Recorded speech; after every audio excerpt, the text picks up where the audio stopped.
Hola, muy buenas tardes a todos. Bienvenidos a este Infobite con relación a la reciente reforma publicada el día de ayer y con entrada en vigor el día de hoy sobre teletrabajo.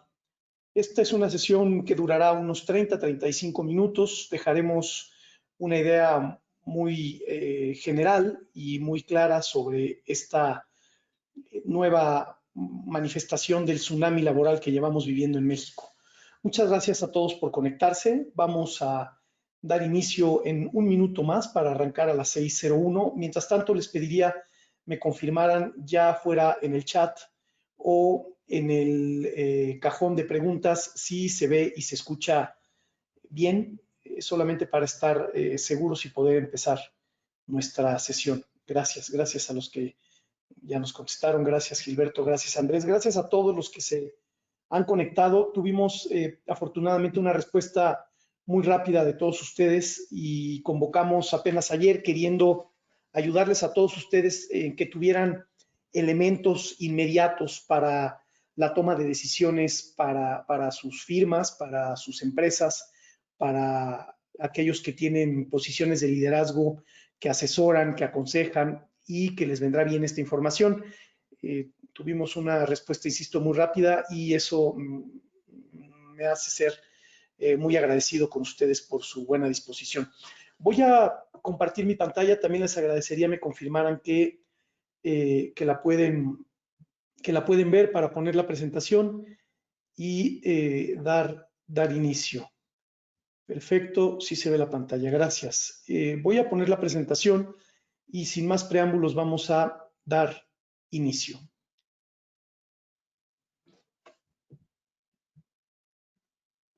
El día de ayer se publicó en el diario oficial esta iniciativa, que era una iniciativa ya esperada. Se había quedado, por decirlo de alguna forma, en el escritorio del presidente de la República para la firma y publicación del decreto desde el año pasado. Y como nosotros anticipamos, creíamos que en algún momento de este mes o de principios de febrero estaría la publicación, y ayer se hizo esa publicación. Prácticamente no tiene ningún cambio, es la misma publicación que conocimos el año pasado a finales por parte de la Cámara de Diputados. Y vamos a empezar por hacer una pequeña reseña de la evolución que ha tenido el trabajo fuera de los lugares, porque esta reseña nos va a permitir distinguir lo que es y lo que no es el teletrabajo regulado por la Ley Federal del Trabajo. En un inicio tenemos este trabajo a domicilio que tiene antecedentes casi medievales, donde las personas ejercían un cierto oficio en el hogar.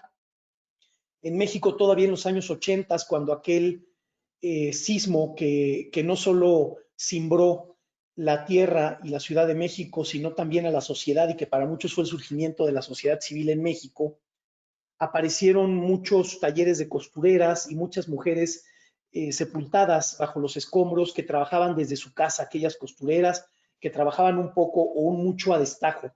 Esta es la primera fase, el trabajo a domicilio. Luego vino el trabajo a distancia como una cosa muy genérica.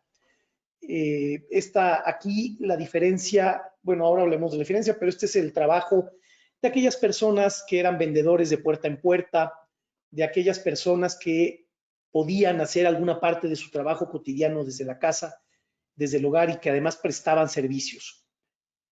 Todavía algunos de nosotros nos tocó, por ejemplo, aquella vieja costumbre de un médico que iba de casa en casa, ¿no?, a revisar a sus pacientes o a visitar a sus pacientes. Hasta aquí no había el componente fundamental del teletrabajo, también llamado home office, que es el componente y el ingrediente de la tecnología. A partir más o menos de mediados del año, de la década del 2000, empezó a haber ya el teletrabajo, que el componente esencial del teletrabajo es el énfasis que se tiene en las tecnologías de la información y la comunicación, las famosas TIC. Y entonces esto es un trabajo que de manera regular, y este adjetivo regular es importante, se lleva a cabo fuera de las instalaciones del patrón o del empleador. Hasta antes de la pandemia, algunas empresas, no pocas, tenían ya estos esquemas, poniendo a prueba los estilos de liderazgo de algunos jefes. Para muchos era la envidia de otros el tener compañeros o amigos que podían teletrabajar, que podían estar trabajando en cualquier parte. Y el teletrabajo en una variable, porque es una variable, evolucionó también a lo que se conoce por la Organización Internacional del Trabajo como el Smart Working, que se refiere a esta posibilidad de decidir no solo desde dónde trabajar, sino también cuándo y cómo hacerlo, una total flexibilidad. No es ir a trabajar a casa, es poder trabajar en un Starbucks, es poder trabajar en una playa, es poder trabajar en casa, es poder trabajar en el campo, es poder trabajar en cualquier lugar. Esta es un poco una fotografía muy rápida de cómo ha evolucionado este tema del teletrabajo fuera de los lugares habituales.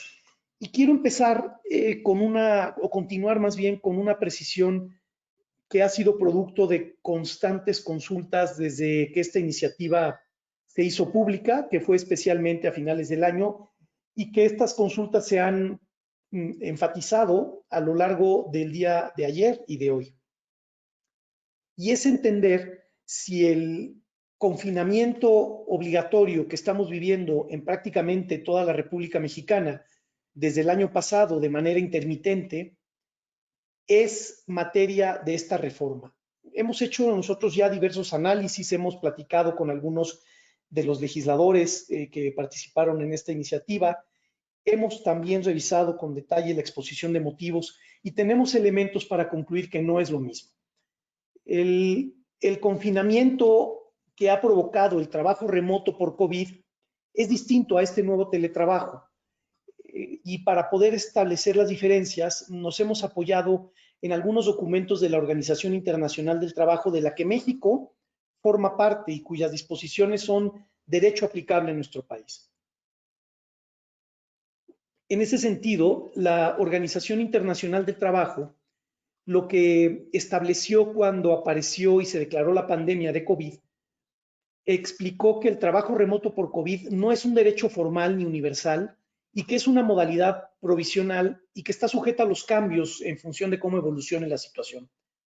Esto no es el teletrabajo cuya iniciativa se publicó ayer y entró en vigor, ya que la iniciativa que se publicó ayer y entró en vigor hoy, de lo que habla es de un derecho universal y una regla general para los trabajadores cuando las circunstancias sanitarias sean normales, y pongo normales entre comillas, por lo que sea que esto signifique. Además, no está sujeto a cómo se desempeñe o no la pandemia, sino a las reglas previstas en la Ley Federal del Trabajo. Y un elemento que distingue enormemente esta nueva legislación del confinamiento obligatorio por COVID es la voluntariedad. El teletrabajo es voluntario para las partes. Este teletrabajo que está regulado en esta iniciativa de la que vamos a conversar es voluntario. El confinamiento que estamos viviendo es un confinamiento obligatorio. Por lo tanto, no hay esta posibilidad. Y además, algo que ayuda mucho a entender que esta normativa nueva, aunque entra en vigor hoy, no es todavía aplicable plenamente, es que el mismo decreto del que vamos a conversar prevé una excepción en su aplicación y dice que podrá inaplicarse ante casos de fuerza mayor y pone este requisito debidamente acreditada. Solamente para redondear esta idea, recordarles que hace casi un año la autoridad mexicana decretó la pandemia y decretó que estábamos ante una contingencia sanitaria por causas de fuerza mayor, lo que parece un juego de palabras particularmente simpático y hasta demagógico. Ahora, ¿por qué conviene distinguir? Las organizaciones internacionales como la OIT distinguen entre teletrabajo, trabajo a distancia, trabajo desde casa, que son más o menos los que vimos en la primera lámina, y admite y reconoce el trabajo remoto en modalidades excepcionales u obligatorias, es decir, ante situaciones como la que estamos viviendo. Entonces, de ahí es que tenemos nosotros elementos para concluir que esta iniciativa nos debe llevar a preparar las nuevas obligaciones que tendremos como empleadores, pero también no implica que tengamos que estar firmando hoy todo lo que tenemos que firmar. Hay además otro argumento más jurídico que es interesante y conviene reflexionar, y es el no dar un efecto retroactivo a una ley. Creo que por ahí también hay argumentos. Es interesante, solamente a manera de derecho comparado, compartirles a ustedes lo que previó en este sentido la ley de trabajo a distancia en España, que tiene muchas similitudes con esta. Y algo que me pareció muy valioso en esa legislación y que hubiera sido apreciado en esta mexicana, es que la legislación española, que también es muy reciente, es pandémica, para decirlo de otra manera, excluye los convenios de teletrabajo anteriores a la entrada en vigor de esta ley. Creo que algo así hubiera abonado a esta claridad, pero al final tenemos elementos, como les he dicho, para pensar que el confinamiento obligatorio que por cuestiones sanitarias vivimos hace por ahora inaplicable este decreto que ha entrado en vigor, lo que nos permite tener un tiempo valioso para empezar a ordenarnos. En concreto, ¿cuáles son los aspectos generales de este decreto? Lo primero que habría que decir es que excluye el trabajo a distancia ocasional, es decir, aquellos casos residuales, aquellos casos eventuales donde así ocasionalmente una persona dice, oye, hoy no voy a ir a la oficina, me quedo en casa. Pensaba yo un poco irónicamente como antes cuando alguien decía voy a hacer home office, como que siempre quedaba esta suspicacia de pensar este no va a trabajar hoy, ¿no? Se quiere quedar en pijama en casa. Hoy creo que todo ha cambiado en este sentido y este cambio del teletrabajo se ha amplificado con la pandemia. Entonces, el trabajo ocasional a distancia no es materia de esta legislación, por lo tanto, para aquellos casos así, ocasionales, eventuales, residuales, no tendríamos que cumplir con todos los requisitos de este decreto. El segundo dato concreto que conviene mencionarles tiene que ver con, a contrario censu, cuándo sí se considera teletrabajo y cuándo entonces es aplicable. Y es aplicable cuando abarque por lo menos el 40% de la jornada. Si la jornada se realiza en menos de un 40% fuera del centro de trabajo, no es teletrabajo, será trabajo ocasional a distancia o trabajo remoto a distancia. 40% más, entonces sí caemos en esta hipótesis. Tiene que haber un acuerdo por escrito entre las partes y aquí es importante mencionar que este acuerdo puede ser el contrato individual de trabajo o puede ser un documento nuevo. Esto porque también hemos recibido algunas consultas de amigos y clientes donde nos cuestionan si hay que volver a firmar contratos. No nos parece que haya que llegar a ese escenario. Creemos que este teletrabajo, que será un teletrabajo pospandémico, no es para todos y entonces lo que habrá que hacer, ni para todas las personas ni para todos los trabajos, lo que habrá que hacer es celebrar una especie de adendum al contrato o de anexo al contrato, pero no es necesario firmar nuevos contratos, no es esta la exigencia de la ley. Para los nuevos empleados es probable que podamos prever en nuestros contratos ya las cláusulas relativas a el teletrabajo, si es que es de nuestro interés. Y esto me da pie a hablar de la cuarta característica. Un elemento esencial que se ha comentado mucho en medios de comunicación y en otras jurisdicciones es que el teletrabajo tiene que ser voluntario y además reversible. Cuando decimos que debe ser voluntario, nos estamos refiriendo a que debe ser acordado por ambas partes. En esta lógica, no es algo que el patrón pueda imponer, no es algo que el patrón diga, bueno, he decidido que ahora todos vamos a teletrabajar.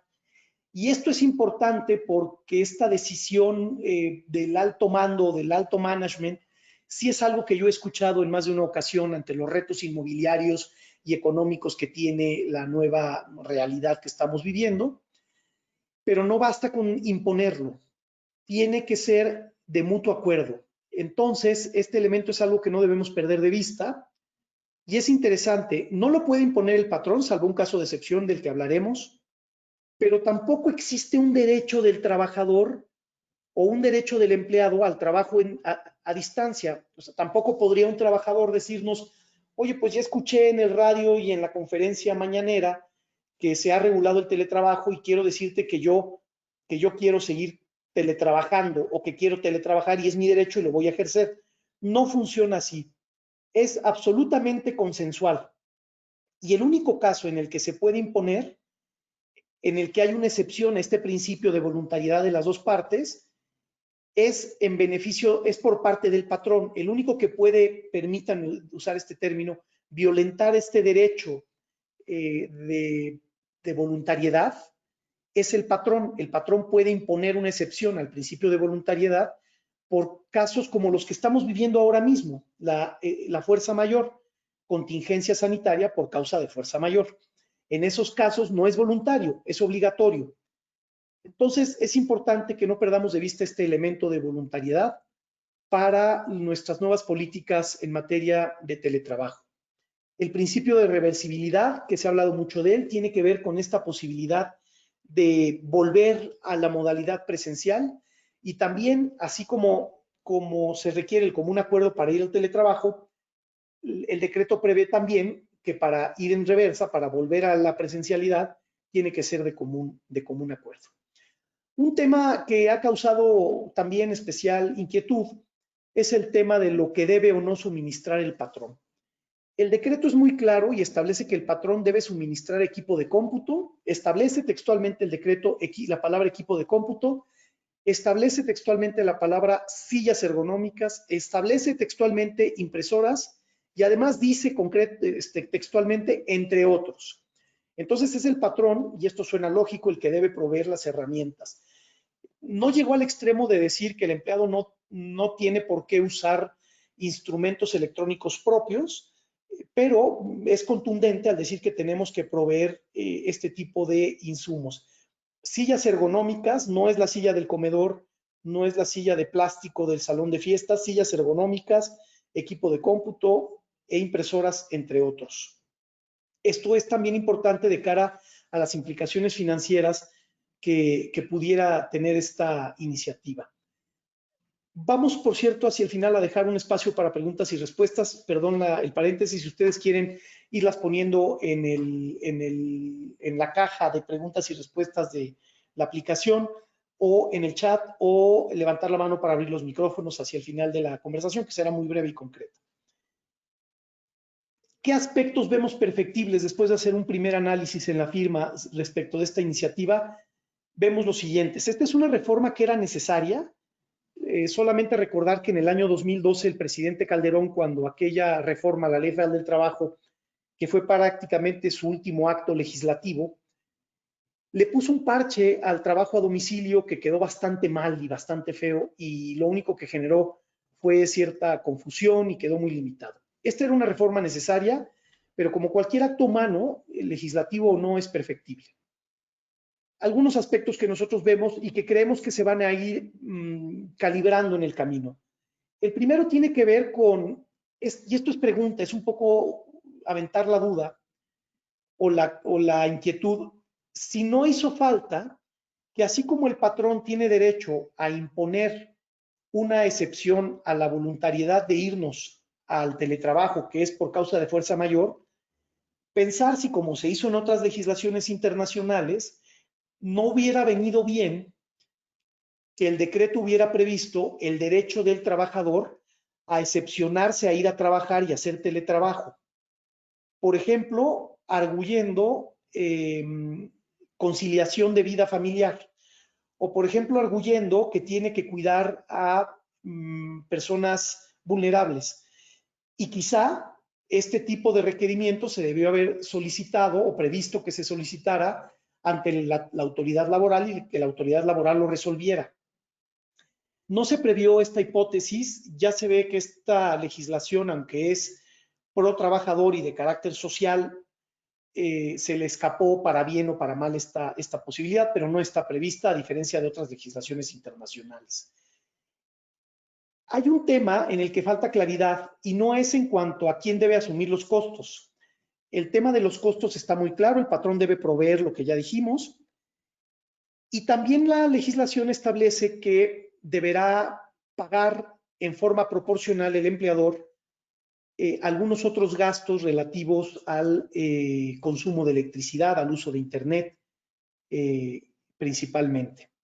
Está claro que debe compartirse ese gasto porque el patrón debe pagar la proporción que el empleado esté usando de electricidad en su casa en beneficio de él. Creemos que la redacción no es muy afortunada porque en una parte del decreto dice que por escrito deberán plasmarse, entre otras condiciones, el acuerdo al que hayan llegado las partes, y más adelante dice que es obligación del patrón pagar estos gastos.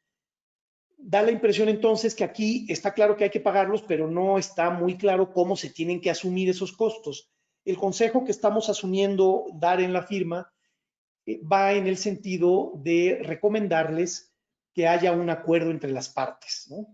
Que las partes lleguen a un acuerdo en donde se establezca que la parte proporcional que proveerá el empleador al trabajador será una cantidad fija de tanto. De lo contrario, creo que vamos a dar margen a esta interpretación y a esta laguna y no sé qué tan conveniente pueda ser y tendríamos que entrar a una casuística pues casi morbosa de cuántas personas viven ahí, cuántas personas lo ocupan, cuánto pagas de luz al mes. En fin, creo que la salida más viable y jurídicamente sostenible será llegar a un acuerdo y documentarlo. Regula algunos detalles sobre algunos aspectos, perdón, cambiando a otro aspecto perfectible, se regulan algunos temas relativos a la protección de datos, pero creemos también que se pudo haber puesto un énfasis mayor, simplemente se limita a decir que el patrón tiene la obligación de contar con instrumentos para almacenar y preservar los datos personales, pero creo que se pudo haber ido más allá con todo este tema, que es una tendencia mundial de hace ya varios años, del derecho a la intimidad y a la protección de datos que se pasó muy de rápido en el decreto. Otro dato que es interesante es una redacción un tanto ambigua en cuanto al uso de cámaras y micrófonos. Establece claramente el decreto que el uso de cámaras y micrófonos solo podrá ser utilizado excepcionalmente para supervisar el trabajo o cuando la naturaleza del trabajo lo justifique. Después de leer y releer varias veces ese párrafo, nos da la impresión, vinculándolo con la protección de datos, que se refiere al uso de cámaras y micrófonos como para asegurarnos que la persona está trabajando, como para estarla viendo cómo trabaja, como para tener una representación virtual de cuando nos damos la vuelta en la oficina para ver qué está haciendo todo el mundo.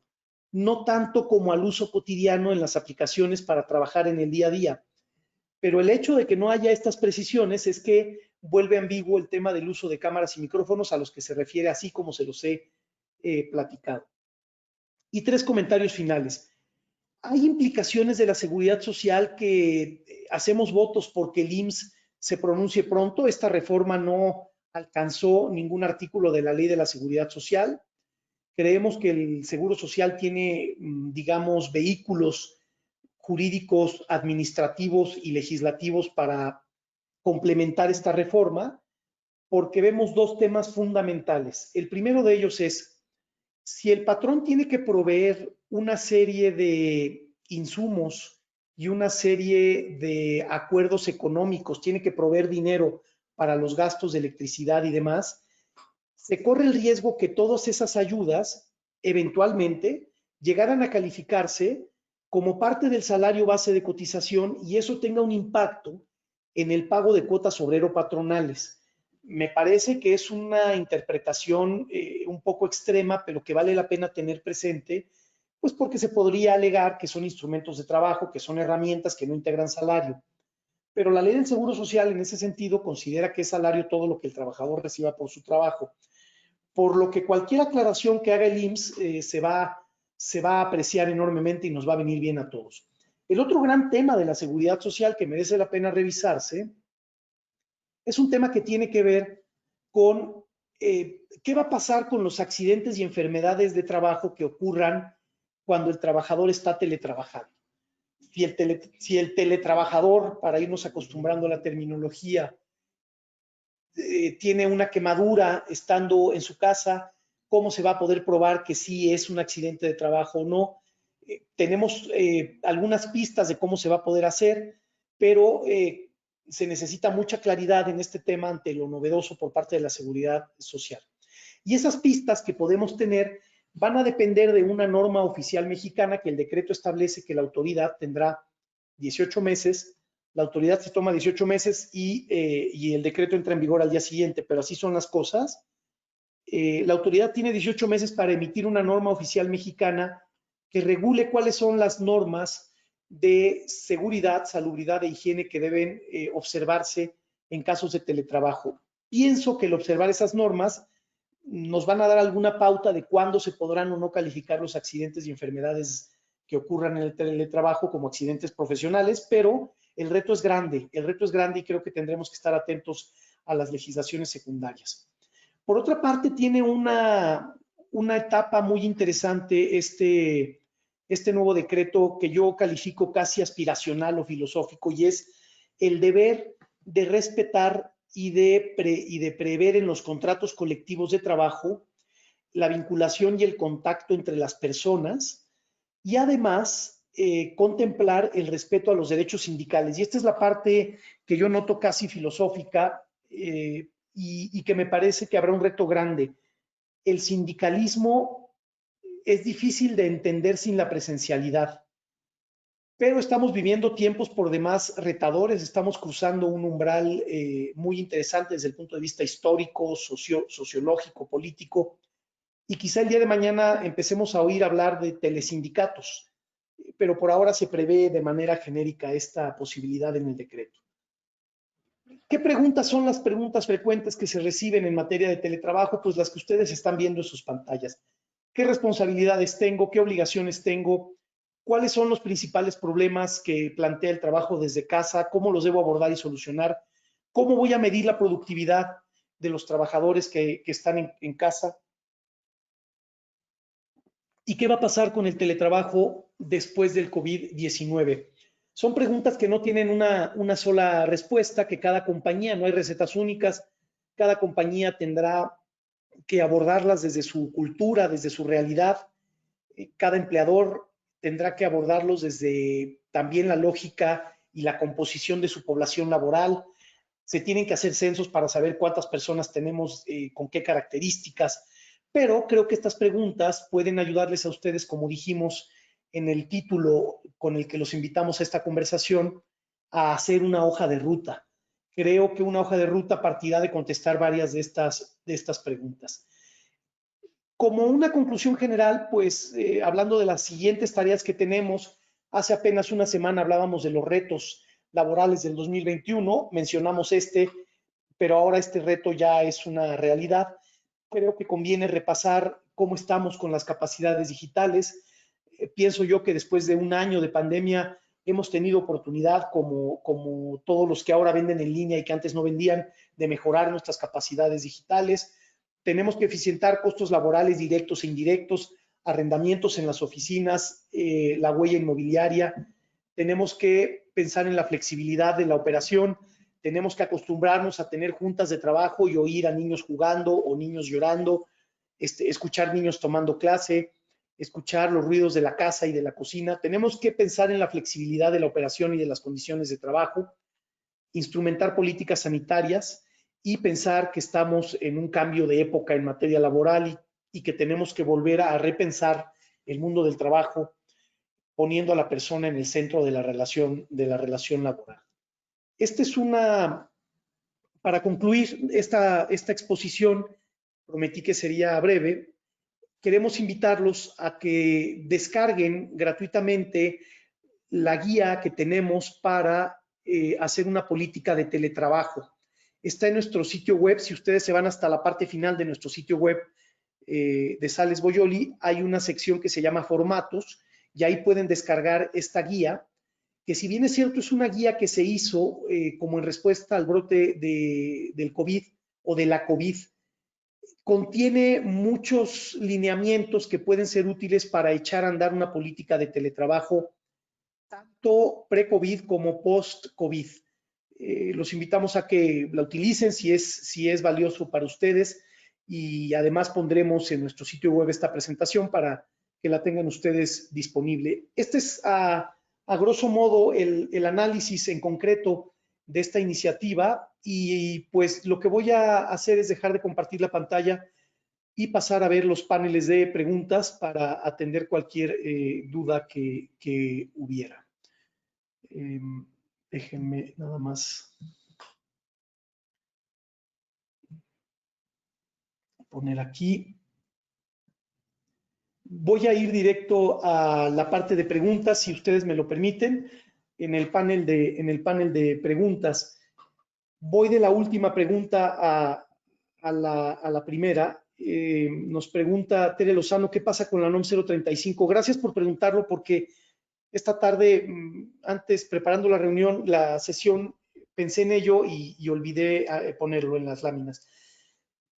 La pregunta es muy interesante porque la NOM 035 es una NOM para regular los riesgos psicosociales, pero que en el nombre lleva la fama, en el centro de trabajo. Hemos platicado directamente con funcionarios de la Secretaría del Trabajo y lo que ellos nos han explicado con toda claridad es el teletrabajo, la NOM no llega al teletrabajo. Esta NOM atañe a los centros de trabajo. Lo que se revisan son centros de trabajo y las casas no van a ser centros de trabajo. Entonces, la NOM 035 es inaplicable para todos estos efectos, Tere, y espero con esto haber contestado la pregunta. Efectivamente, nos pregunta Lorena Santos, gracias, que qué sucede con la obligatoriedad del teletrabajo y la pandemia. Bueno, era lo que platicábamos al inicio de esta conversación. Nosotros creemos que este decreto es un decreto cuya aplicación plena podrá ocurrir hasta que las restricciones sanitarias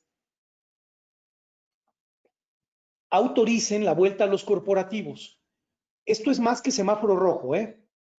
Recordar que la Ciudad de México volvió a semáforo rojo y estuvimos en una tonalidad que le generó envidia a los catálogos de colores como el Pantone, pero en todos esos catálogos, Lorena, se mantuvo la restricción de volver a los corporativos.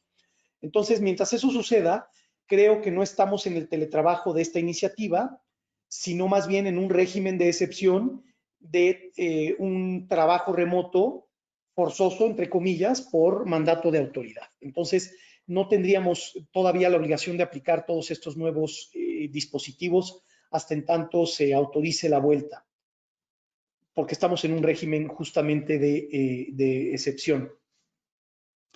Efectivamente, estamos en una emergencia sanitaria y esto hace que sea una situación, pues eso, una situación de excepción. ¿Qué pasa con la NOM? Ya contestamos. Mientras las herramientas de trabajo que decida la empresa otorgar al trabajador en casa las defina en el acuerdo es suficiente, porque a lo mejor solo se les proporciona celular con su línea e internet y listo. Sí, vamos a ver, Ani, yo creo que aquí lo que es importante es la simetría entre las exigencias de trabajo y las herramientas de trabajo que yo proporciono. Creo que eso es algo que tendríamos que cuidar. Si el empleado puede resolver con esto que yo le estoy dando, me parece que entonces son herramientas que son simétricas para lo que se le pide. Y creo que algo que ayuda mucho en estas situaciones es hacer analogías con el mundo real y el mundo virtual. Si hacemos estas analogías y comparamos, pues pensaríamos que si estando en la oficina le tengo que dar ciertas herramientas y con esas resuelve, tendría que ser igual. Hay muchos retos en esto, como el tema de las horas extras que nos preguntan por aquí, cómo se va a monitorear. La iniciativa no llega a ese nivel de detalle, pero sí habla de registros y de controles. Creo que la tecnología hoy permite saber el tiempo de conexión. Habla también del derecho a la desconexión de una manera muy genérica y ambigua. No va al detalle. Creo que los controles de asistencia electrónicos o mediante chats o mediante fotografías, como algunas empresas lo hacen, es la única manera de monitorearlo. Importante que en los convenios que tengamos establezcamos que estas serán las modalidades con las que vamos a registrar el tiempo extraordinario, ¿no? La pregunta es referente a la fuerza de ventas. Sí, pues los temas de la fuerza de ventas son todo un tema porque ellos ya, no quisiera decir que teletrabajan, ellos por la naturaleza de su trabajo no se encuentran de ordinario en el centro de trabajo. Entonces creo que tenemos que distinguir lo que es el trabajo desde casa o desde una ubicación fija al trabajo de un vendedor que de ordinario no está en la empresa. Me parece que ese caso no es un trabajo que caiga en el teletrabajo, sino que es un trabajo que ya por su naturaleza se desempeña fuera del centro de trabajo. El tema del costo de Internet, pues lo que se establece en este decreto es que tendrá que pagarse de manera proporcional y aquí es donde invitamos a que lleguemos a acuerdos entre patrones y trabajadores para evitar estas controversias que pueden ser recurrentes. Si la empresa está o no interesada en el teletrabajo, por alguna pregunta que aparece aquí, pues yo a lo que me remito es a la naturaleza de voluntariedad. Tienen que estar de acuerdo las dos partes. No basta con que uno lo quiera imponer al otro. El único caso en que hay viabilidad de imposición es el caso como el que estamos viviendo, que es una contingencia sanitaria.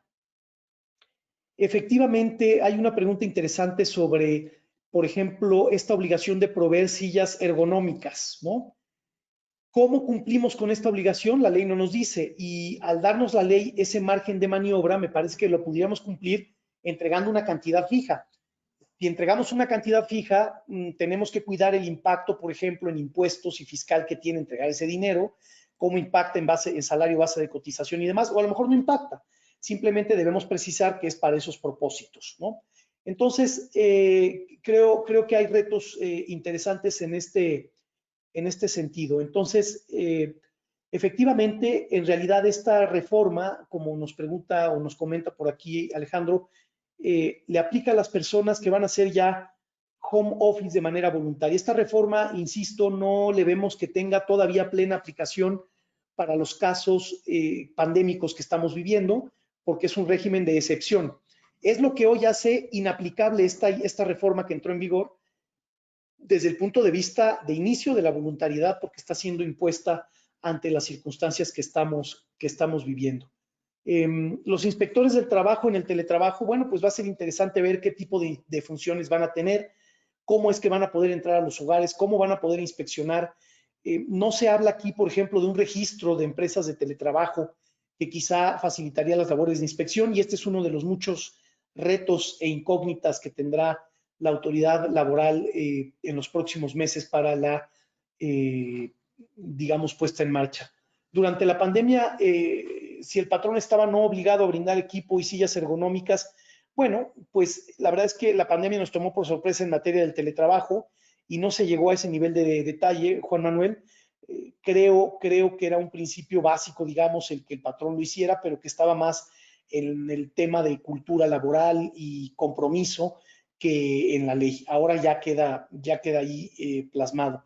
Es interesante lo que podemos esperar y lo que no podemos esperar o no debemos esperar del teletrabajo, concretamente desde el punto de vista de estos fenómenos tan peculiares que ahora vivimos. Hay personas que paradójicamente después de conocer el teletrabajo se dieron cuenta pues que no era ni el paraíso prometido ni el infierno diagnosticado. Hay muchas personas que extrañan la vuelta a la oficina y hay muchas personas que hubieran preferido seguir en casa. Entonces, bueno, creo que nos ha dejado muchos aprendizajes el teletrabajo. Creo que este decreto publicado ayer todavía tiene que perfeccionarse en muchos aspectos y que todavía nos falta ver un par de episodios más con relación a este decreto.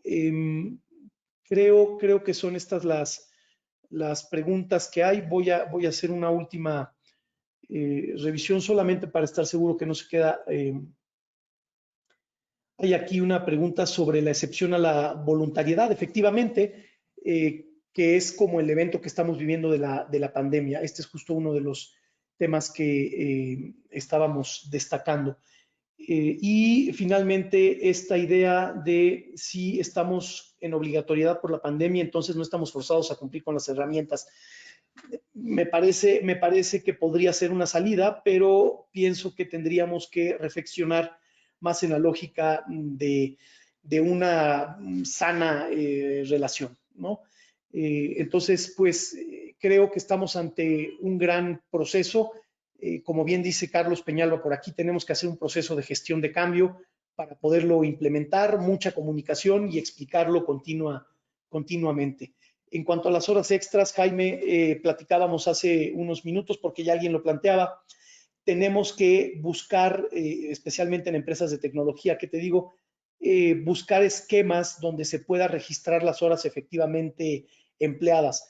Es lo que hay, ¿no? Y sabemos que puede haber muchas trampas, pero también en el mundo real podría haber muchas trampas de personas que creíamos que trabajaban y no trabajaban, pero creo que aquí la tecnología va a ser un aliado para los registros y controles de asistencia y es importante que estén pactados esos registros de asistencia como definidos, que sean como el árbitro que hemos acordado con nuestros colaboradores.